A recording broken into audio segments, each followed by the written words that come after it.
Баян мен Мөлдірдің жыры бітпей жатыр ма? Мен оны білмептім да. Әлеуметтік жерде толып жүр екен ғой. Сосын біреу жіберетті, осыған не дейсің деп. Бір ссылкамен жіберіп, осылар қырылысып жатыр бірін-бірімен деген секілді. Өз пікіріңді айтасың ба деп. Енді менің пікірім қалай болатынын білмеймін.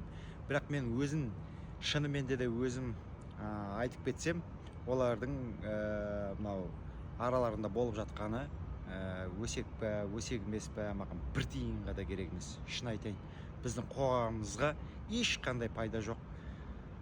Соны адамдар енді өзі қарапайылығымен соларды қарап, соны талқылап, әлеуметтік жерде әйдік не қылып жатыр. Білмеймін, бір бестселлер дей ме, шынымен де біздің қоғамымызға ешқандай пайдасы жоқ. Сол өсектерден бірін-бірімен, солар неге тынышталмайды, бірін-бірін сотқа беріп, неге тынышталмайды деймін да. Қызық, адамдар әр нәрсені тыңдап, сондайға кетіп қала береді, ауып ойлары. Әртістер ғой, әртістер қазір бүйтіп бірін-бірін жамандап жатыр, ертең сүйісіп отыруы мүмкін бірін-бірімен. Ойбай, қандай кереметсің, біреу ұстазым дейді, біреу ойбай, менің шәкіртім деп шыға келеді.